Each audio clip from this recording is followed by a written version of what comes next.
ಗಣಿನಾಡು ಬಳ್ಳಾರಿಯಲ್ಲೂ ಕೂಡ ಪ್ರತಿಭಟನೆ ಆಗ್ತಾ ಇದೆ ಅನ್ನೋ ಮಾಹಿತಿ ಲಭ್ಯವಾಗ್ತಾ ಇದೆ. ಸಚಿವ ನಾಗೇಂದ್ರ ತವರಿನಲ್ಲಿ ಬಿಜೆಪಿಯ ವಿರುದ್ಧ ಕಾಂಗ್ರೆಸ್ ಹೋರಾಟ ಅನ್ನೋ ಮಾಹಿತಿ. ತದ್ವಿರುದ್ಧ ಸಚಿವ ನಾಗೇಂದ್ರ ಬೆಂಬಲಿಸಿ ಬಳ್ಳಾರಿಯಲ್ಲಿ ಬೃಹತ್ ಪ್ರತಿಭಟನೆ. ಕಾಂಗ್ರೆಸ್ ಕಾರ್ಯಕರ್ತರು ಮತ್ತು ಬೆಂಬಲಿಗರಿಂದ ಭಾರಿ ಆಕ್ರೋಶ. ಒಂದು ಕಡೆ ಬಿಜೆಪಿಗರ ಪ್ರತಿಭಟನೆ ಬಗ್ಗೆ ಮಾತನಾಡ್ತಾ ಇದ್ವಿ. ಈಗ ಸಂಗಮ್ ವೃತ್ತದಿಂದ ಡಿಸಿ ಕಚೇರಿಯವರೆಗೆ ಬೃಹತ್ ರ್ಯಾಲಿ. ಬಿಜೆಪಿ ನಾಯಕರ ವಿರುದ್ಧ ಘೋಷಣೆ ಮತ್ತು ಪ್ರತಿಕೃತಿ ದಹನ. ರಾಮುಲು ಮತ್ತು ರೆಡ್ಡಿ ಬ್ರದರ್ಸ್ ವಿರುದ್ಧ ಕಾರ್ಯಕರ್ತರ ಕಿಡಿ. ಸಚಿವ ನಾಗೇಂದ್ರರ ತವರ್ನಲ್ಲಿ ನಾಗೇಂದ್ರರ ಪರ ಆಗ್ತಾ ಇರುವಂತಹ ಹೋರಾಟ ಇದೆ. ಈವರೆಗೂ ನಾವು ತೋರಿಸ್ತಾ ಇದ್ದಿದ್ದು ನಾಗೇಂದ್ರರನ್ನ ವಜಾ ಮಾಡಬೇಕು ಅಂತ ಹೇಳಿ ಬಿಜೆಪಿಗರು ಪ್ರತಿಭಟನೆ ಮಾಡ್ತಾ ಇದ್ದದ್ದನ್ನ. ಈಗ ನಮಗೆ ಸಿಗ್ತಾ ಇರೋ ಈ ಅಪ್ಡೇಟು ಸಚಿವ ನಾಗೇಂದ್ರರ ತವರ್ನಲ್ಲಿ ಬಿಜೆಪಿಯ ವಿರುದ್ಧ ಕಾಂಗ್ರೆಸ್ ಹೋರಾಟ ಅನ್ನೋ ಮಾಹಿತಿ. ಸಚಿವ ನಾಗೇಂದ್ರರನ್ನ ಬೆಂಬಲಿಸಿ ಬಳ್ಳಾರಿಯಲ್ಲಿ ಬೃಹತ್ ಪ್ರತಿಭಟನೆಗಳಾಗ್ತಾ ಇದೆ. ಕಾರಣ ನಾಗೇಂದ್ರ ಅವರ ತವರು ಬಳ್ಳಾರಿ. ಕಾಂಗ್ರೆಸ್ ಕಾರ್ಯಕರ್ತರು ಮತ್ತು ಬೆಂಬಲಿಗರಿಂದ ಭಾರಿ ಆಕ್ರೋಶಗಳು ಕೇಳಿಬರ್ತಾ ಇದೆ.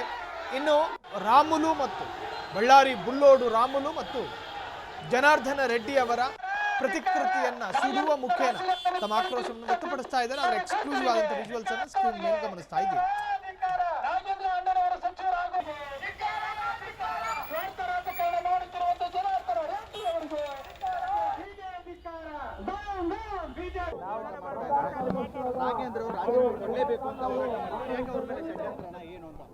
ಸರ್, ಅವರು ಒತ್ತಾಯ ಮಾಡ್ತಾ ಇದ್ದಾರೆ, ನಾನು ಇಲ್ಲ ಅಂತ ಹೇಳ್ತಾ ಇಲ್ಲ.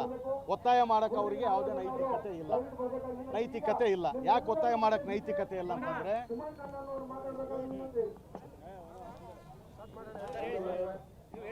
ನೈತಿಕತೆ ಯಾಕಿಲ್ಲ ಅಂತಂದ್ರೆ, ನಾನು ಇವತ್ತೊಂದು ಮಾತು ಹೇಳ್ತೀನಿ.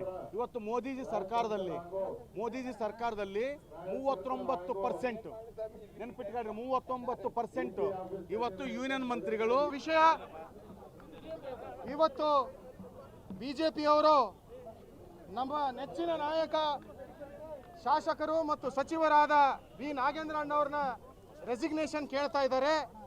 ಆ ಕಾರಣದಿಂದ ಅವರಿಗೆ ಬೆಂಬಲಿಸಿ ಇವತ್ತು ಇಡೀ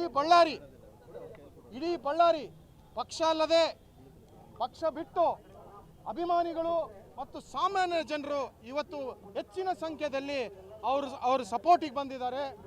ತಮಗೆ ವಿಷಯ ತಿಳಿದಕ್ಕಂಥ ವಿಷಯ, ಇವತ್ತು 4192 ಕೇಸಸ್ ಇದ್ದಾವೆ MLA MP ಗಳ ಮೇಲೆ ಇಡೀ ಇಂಡಿಯಾದಲ್ಲಿ.